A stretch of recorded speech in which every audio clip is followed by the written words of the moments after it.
Smith here giving you guys the, and then we'll get started.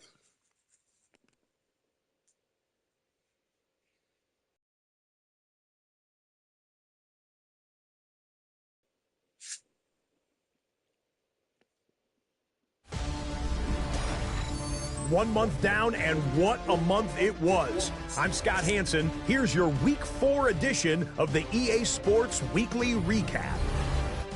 Lots to get to. We start in the Pacific Northwest. The Seahawks at home to take on the Indianapolis Colts. And this is the Colts wideout. They're going to air it out to him deep downfield, and he's right there to grab it. How about an 84-yard catch Post and rolling run for the touchdown? as always. From there, it's on to Cincinnati. Checking in on the Bengals, they're playing host to the Miami Dolphins. Hey, Miami been playing good ball lately. And here is the running back. Folks, this is a moment of brilliance. He's gone. They're not gonna get him. One more to show you. Let's go to Charlotte. It's the Panthers taking on the Atlanta Falcons. And it's the Carolina tight end. One of his two touchdown catches in the game coming right here.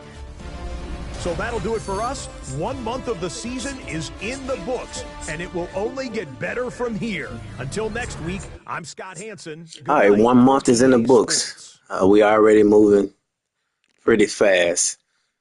So we got the Week 4 recap. Few games wasn't played. All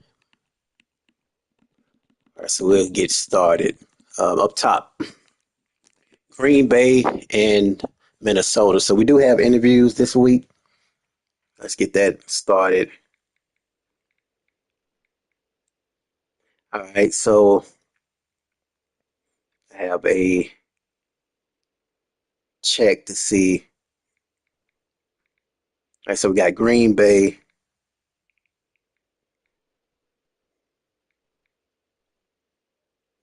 and the Vikings. All right, so we didn't interview neither of those guys, but as we see, it was 24-6 in the first half. They got down pretty early as far as Vikings, and then 4 turnovers to 1. Definitely played a huge role, so there's not much we need to look at from there. Both quarterbacks threw 2 apiece for the Vikings. Passing-wise, Dickey, 9 receptions, 144 yards. Trey Harris, he had 5 receptions, 109, and 2 TDs. He definitely did his thing as well. Woodson, 7 receptions, 101. A lot of tackles in this one. We had 4 interceptions. Pretty good stuff right there. Xavier McKinney. Oh, nice. But he had 1 interception as well. So shout out to them Packers, man. They played great ball. Moving on, we got the Dolphins and the Bengals. Let's see if I interviewed any one of these guys.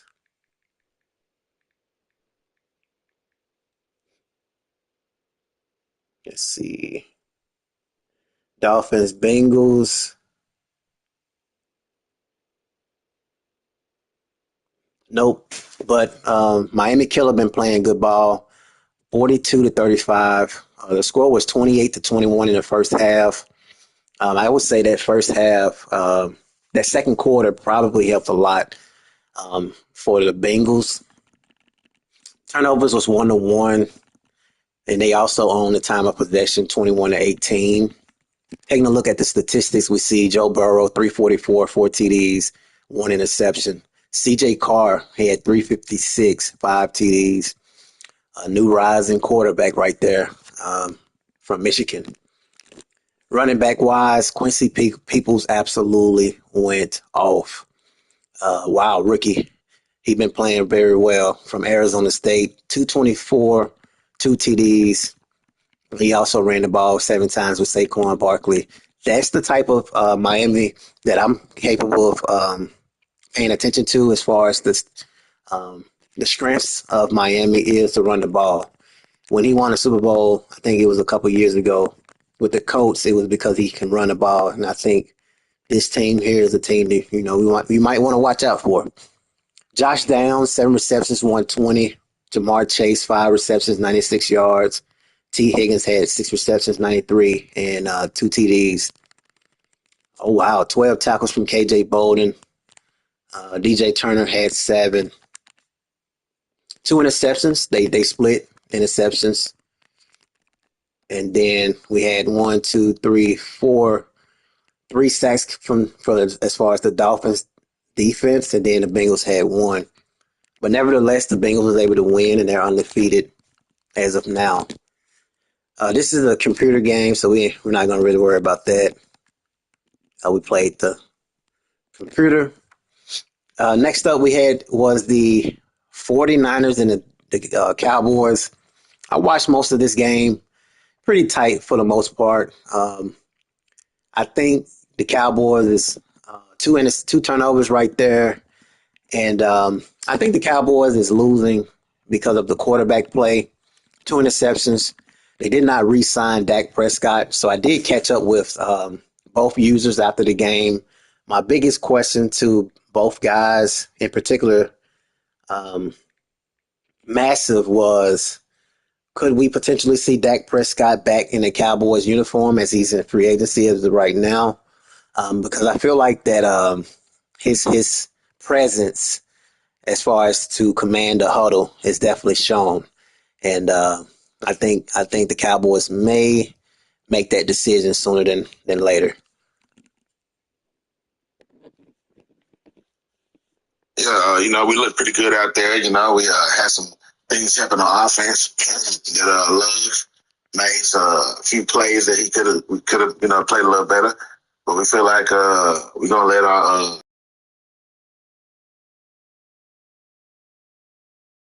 both of those quarterbacks are better than the options that we had in the past, and we feel like they give us the best option to win. Unfortunately, we just get bit on the wrong side of the ball as the ball bounces. We feel like we made some good plays on our defense. We did some things good on offense. We did some things good on the defensive side of the ball, and we look forward to our next opponent, where we'll be able to move forward and be able to see what we can do with the quarterback situation.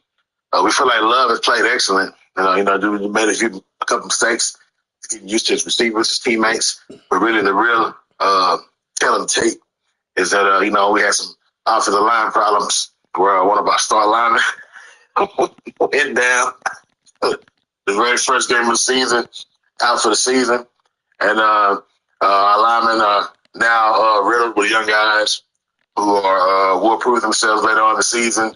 From week to week, they'll grow and continue to get better. But they're young, but just not a powerhouse right now. And we'll have to move forward and continue to work on our offense and our defense as well. Thanks for having us, Stephen A. Thanks for having us. Good luck. Appreciate that. Now, he did say something about a rookie quarterback, so I would assume he's talking about this 1-year pro quarterback right here. And as we take a look at him, let's take a look at him and see. Let's compare him to Dak Prescott. And then we'll get back with the show. But I'm curious to see what about this quarterback makes him more special than Dak. We'll take a look at the quarterback. We see normal development. He really doesn't have anything that stands out. 87 throwing power, less than 90. 77 deep accuracy, not so high. He's not as mobile as Dak Prescott is either. 80 speed. I would assume this is the guy he's talking about. He's ranked 49th quarterback in the league based on the overall rating. That puts him in the top 31% of quarterbacks. He also has a -1 morale. Good stamina. So I'm not sure. Because when you look at Dak Prescott, just for a real quick second, we see Dak Prescott, much better quarterback, 90 throwing power, 87, 82. So we can clearly see those things. And just thought I was going to see something else. Can't find it. Can't find it. But yeah, Dak Prescott is definitely out there. Um, I would sign Dak if it was me. Um,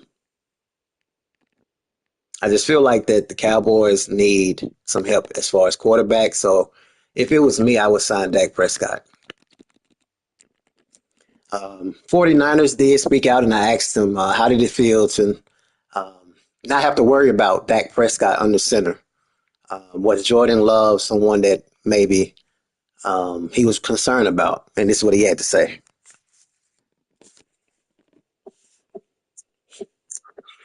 Yeah, good night, Stephen A. Thanks for having me. Yeah, big win, man, by the team. I'm happy with how the team played overall against a quality player, quality user, quality opponent, the Dallas Cowboys. So the guys came to play offense and defense. We had a special teams lapse where we gave up a kick return TD, but other than that, I'm pretty pleased with how the defense played, limiting his points and keeping him to field goals, basically, instead of touchdowns. So I think that was the difference in the game. As far as the quarterback change he made, Jordan Love, he made some good throws. He fit some throws in there, but yeah, it is what it is. He decided to go a different direction, so he has a right? So, yeah, man, thanks for having me. Best of luck with the Jags the rest of the way, too. Appreciate that. I tried to rage bait him. He didn't take the bait, so he pretty much was very high on the Cowboys. Um, I'm gonna start doing that a little bit. See if I can rage bait some guys. Moving on, we had OJ. OJ fell to the Saints, 41-21. The first half it was 21-24, pretty close. But that second half it got out of hand. 10 unanswered points. The Saints was able to outscore the Bears 10-0 in that second half. I'm unsure. We're gonna hear what OJ had to say. 3 turnovers, just way too many turnovers. Very surprised to see Caleb Williams struggle. So let's take a listen to hear what OJ had to say.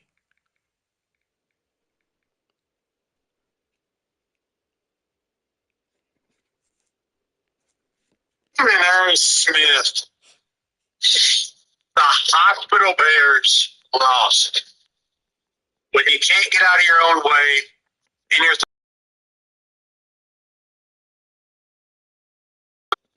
and when you can't not turn the ball over in the red zone, it's not a recipe for success. We moved the ball at will. It's just when we got into the red, we seemed to turn the ball over at will. It's unacceptable. It's inexcusable. And quite frankly, it's pretty pitiful.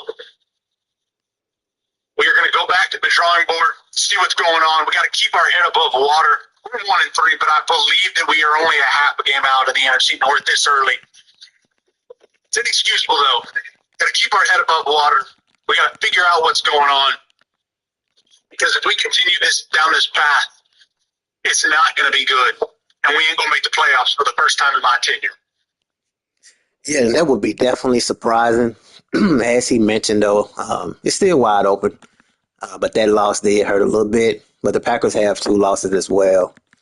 And then we take a look at the division records. They're undefeated. So everything is still in their hands. That is for sure.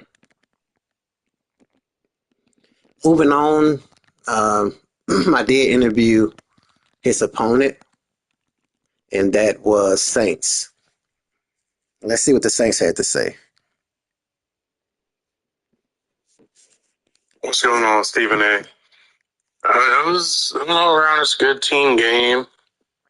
Jackson Dart played well, 3 touchdowns to 1 interception. I threw it right to the linebacker. It was a historically bad read, to be honest, on me. But On defense, it was an all-around team game. We didn't get any sacks, but we were getting pressure, getting them on the move, and our corners at the time just made big plays. Ricardo Hallman just made the play to get the interception. Christian Harris got a pick six, and then with Danny Sussman, I was able to get another pick. But even when we weren't getting interceptions, our best corner was, what do you have, 3 deflections, 2 or 3? And then we were just forcing overthrows or making sure the receiver couldn't get there. And I pray to God that continues. But, one game at a time, our guys playing great, and we're on next week to face New England. That's going to be a game. That should be game of the week. That's for sure. Moving on, Colts is just continuing to dominate 45-15. I think I interviewed him. Let's see.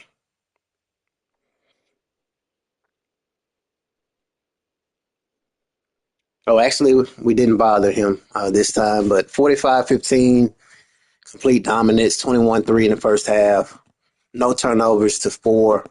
When you turn the ball over that many times to an opponent like the Colts, you're going to lose. That pretty much tells us everything. 122 yards on the ground, 9.4 average, 1 TD. Kenneth Walker, he also had over 100 yards, a touchdown. This kid right here, wide receiver, had 142, 2 TDs. Pretty good stuff right there. But at defense, 1, 2, 3, 4 interceptions, as I said before, and the Colts was able to go on to win 45-15. Next up we had was Ghouls defeating the Lions. Lamar Jackson had a breakout game, so I asked him, how does it feel to see Lamar Jackson have a breakout game? He says, I don't remember too much of the game. First time playing a new opponent. First half was fairly close, as we see, 17-21. Just made adjustments and pulled ahead in the second half. And as you see, he definitely did so. It was 21-7 in the second half.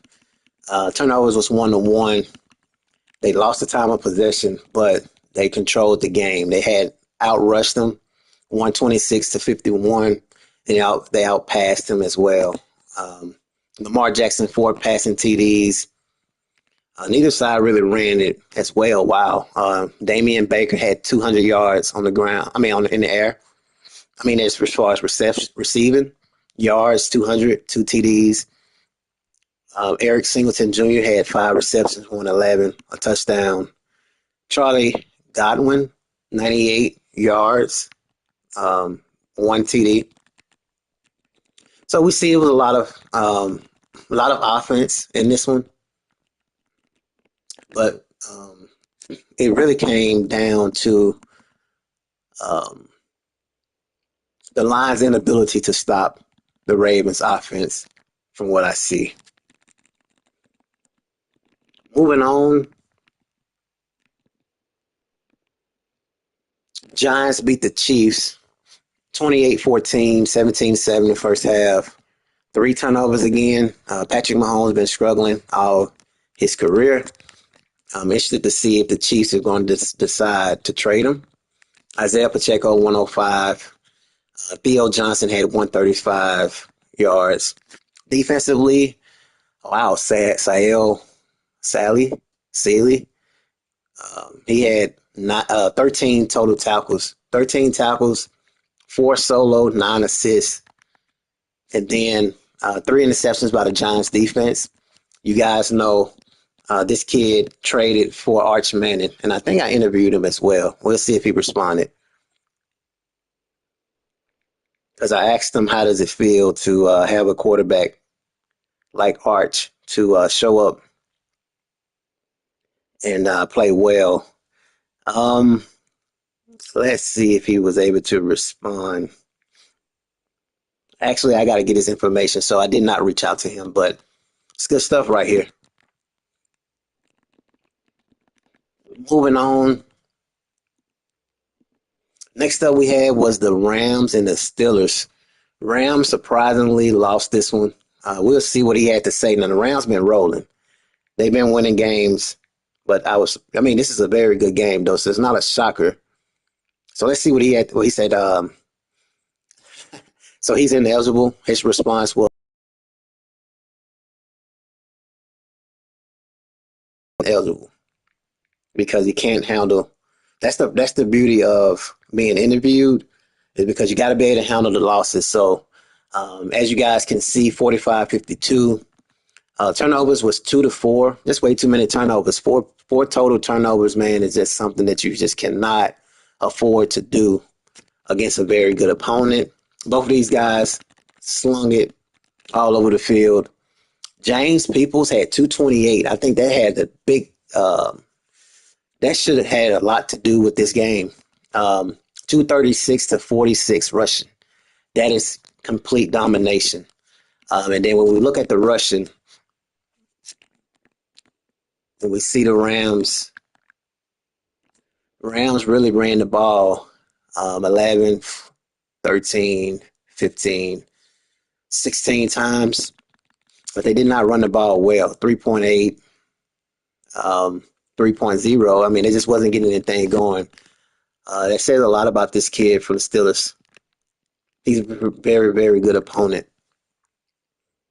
And they had, as I said before, 1, 2, 3, 4 interceptions.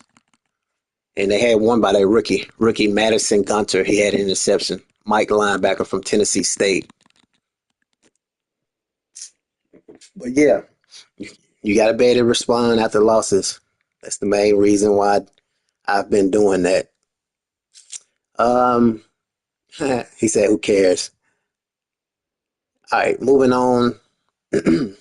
We have Coop and the Panthers. I don't think I reached out to Coop. I didn't. And then Panthers, I didn't. But as we see, it was a 3-point game, 24-17 in the first half. That second half, man, was huge for the Panthers, 24-14. Turnover battles 43, a lot of turnovers, a total of 7. Nico had 2 interceptions, but he threw 334, 4 TDs. Rayola threw 3 interceptions. A lot of rushing, 175 from Robinson, 3 TDs. He's top 5 right now in the GFSSL league. Dylan Sampson ran well. He's top 5, if I'm not mistaken. But yeah, it just came down to turnovers. 4 total interceptions. It's hard to win games like that. Three. And 3 came from the Panthers defense. It's pretty good. But it was a 3-point game. So it's not like it was a huge gap between the score. And then Panthers also had more time of possession, 24-15. That's a huge difference. All right. Next up we had was the Bucks and the Patriots. Saints and the Patriots going to play this week. That's one we definitely going to keep track of for next week. But let's see what the Bucks had to say after the loss. Hey, what's going on, Stephen A? Yeah, just a recap from that game last night. Pretty much turned the ball over in the red zone on a scramble with Salters. I don't know, my slide button wasn't working, so he ended up getting popped and fumbling. I forgot that other turnover, what it was. I don't know if it was a pick or what. Oh, it was a pick with my fucking, because Salters got hurt like third quarter type shit, and he never got back in the game. So those stats you see, those was only from like 2.5 quarters. So my backup had to play the remaining of the third and all of the fourth. And on that last possession, my backup, he was playing good for the most part when he got in, did his thing. But he threw a pick at the end which was a weak ass pick. Tried to throw it to the running back, and of course it just went straight to the defender. So it is what it is. But I lost my best offensive player on the line for the year with an elbow fracture. Tristan Whiffers or whatever the fuck. I lost him for the year. So next man up, on to the next game against the Carolina Panthers division game. So we're gonna see what we can do with that. But you know how this shit go. Whatever man say goes. It ain't really up to the users. It's up to man. So, but overall, it was a great game. So as you guys can see, definitely was a huge loss. Fractured elbow. He's out 19 weeks, 13 to 19 weeks. Wow, he's out for the year. That's like he said, it happens. Speaking of injuries, let's take a look and see. Can we see the total? We can't. But yeah, I'm sure there's been some injuries. We have a guy with broken collarbone. Giants have 2 guys out. Wow, 17 to 23 weeks. Some injuries right here. But that's the nature of the game. Wow, Cowboys have Tyler Smith out for 35 weeks. Damn. He's going to be out damn near 3 seasons. Or at least 2. Yeah, wow, 31 and 37 weeks. Jeez. That's why I say it's dangerous out there. And this is it. This is the prime example of why I like to throw in my backups when I'm up big. 'Cause I can imagine how I would feel if Shador falls or Travis Hunter. It would be scary. Lastly, we have Browns and the Titans. I didn't interview neither guy. But as we see, it's 45-24. Turnover battle was 1-0. Fernando Mendoza, 6'5", from Indiana, expected to go number 1 in real life. He had 458, 2 TDs, 86% passing. Wow, so he was hitting it. Let's see what probably happened. Take a look at the box score. 21-10 first half. Nobody scored in the third quarter, but that fourth quarter was where Browns had their best performance, outscoring their opponent 24-14. They also outrushed their opponent 169-43, and but they got outpassed. But I mean, it looks like time of possession. The Titans had that as well, and they also did not turn the ball over. So if you're looking at the stats, you would say the Titans could probably would have won the game, but sometimes it don't roll like that. So that pretty much wrapped up that week 4. Stat leaders right now, see if anything changed. Lamar Jackson, Will Howard, Cam Ward, top 3. Taylor, Peoples, and Junkins, top 3 in rushing. Thomas Jr., Neighbors, and Carter, top 3. As far as receiving, sack leaders, you got Peyton, Nolan, and Styles. Peyton and Nolan is still tied up back-to-back weeks at 6. C.J. Gardner-Johnson is leading right now with interceptions. Then you got Greenlaw and Bridges. And then tackle leaders, you got Brown, Spates, and Henley, with Brown having 30 solo tackles. It's too early to look at the division right now. As we see some of the tweets, Buccaneers versus Panthers, 2 of the NFL's top teams meet this week. Are you ready? Yeah, I like the Buccaneers. An elite matchup like this, Falcons-Lions game, it is fascinating to see who is able to strike first. A week 5 win for the Chargers in Tennessee. All right, we're getting a little too ahead, but the Cowboys-Giants game is a great opportunity for both sides to see how they stack up against the league's elite. Definitely going to be a game I want to watch. It has a lot to do with the division. 2 very good opponents. Cowboys still hasn't signed Dak Prescott. and I'm licking my chops, man. I might have to call him up, man, just to be the backup. See you guys.